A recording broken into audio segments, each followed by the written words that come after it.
Hey guys, welcome to ஒரு பக்கம் சமையல். எஸ், இன்றைக்கி நம்ம பார்க்க போகிற ரெசிபி என்னென்னு பார்த்தீங்கன்னா கடாய் சிக்கன் தான் பார்க்கணும். ஸோ அந்த வீடியோக்குள்ளே போகலாம். காஞ்சி மிளகாய், பட்டை, கிராம்பு, ஏலக்காய் இதெல்லாமே சேர்த்துட்டு கொஞ்சமாக தனியாக சேர்த்துட்டு ஆனியன் நல்லா பெரிய சைஸ் ஆனியன் ஒரு 3 எடுத்துருக்கேன். அது உள்ளே சேர்த்துட்டு இஞ்சி பூண்டு பேஸ்ட்டு சேர்த்து நல்லா வதங்கினதுக்கப்புறமா வாஷ் பண்ணி வச்சுருக்க சிக்கன் சேர்த்து அதையும் நல்லா மிக்ஸ் பண்ணிவிட்டு கொஞ்சமாக உப்பு சேர்த்து கலந்து விட்டுட்டு டொமேட்டோ பேஸ்ட்டு தக்காளி ஒரு 3 தக்காளி நல்லா அரைச்சி உள்ளே சேர்த்து அதையும் நல்லா கொதிக்க வச்சு பச்சை வாசனை போனதுக்கப்புறமா இதில் ஸ்பைசஸ் மஞ்சள் தூள், மிளகாத்தூள், கரம் மசாலா, காஷ்மீர் சில்லி பவுடர் கொஞ்சம் நான் போட்டிருக்கேன் கலருக்காக. ஸோ இதெல்லாமே சேர்த்துட்டு நல்லா மிக்ஸ் பண்ணிவிட்டு கொஞ்சமாக கெட்டியான புளிப்பு இல்லாத இதையும் உள்ளே சேர்த்துக்கிட்டு நல்லா கலந்துட்டு கொஞ்சமாக கருவேப்பிலை சேர்த்துக்கலாம். தேவையான அளவுக்கு தண்ணி விட்டுக்கலாம்.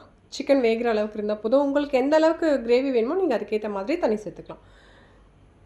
இப்போ ஃபைனலாக பெப்பர் பவுடரும் சேர்த்துட்டு நல்லா மிக்ஸ் பண்ணி ஒரு 2 மினிட்ஸ் கொதிக்க விட்டுட்டு கடைசியாக மல்லித்தலையை தூவி இறக்கிட்டோம் அப்படின்னா நம்மளோட சூப்பரான கடாய் சிக்கன் ரெடி ஆகிடுச்சு. இது நீங்கள் இட்லி, தோசை, சப்பாத்தி, சாதம் எல்லாத்துக்கும் சாப்பிட்ணும். ஒரு பக்காவான காம்பினேஷனாக இருக்கும். இதை நீங்கள் கண்டிப்பாக ட்ரை பண்ணுங்கள். நெக்ஸ்ட் வீடியோவில் பார்க்குறேன். பாய்.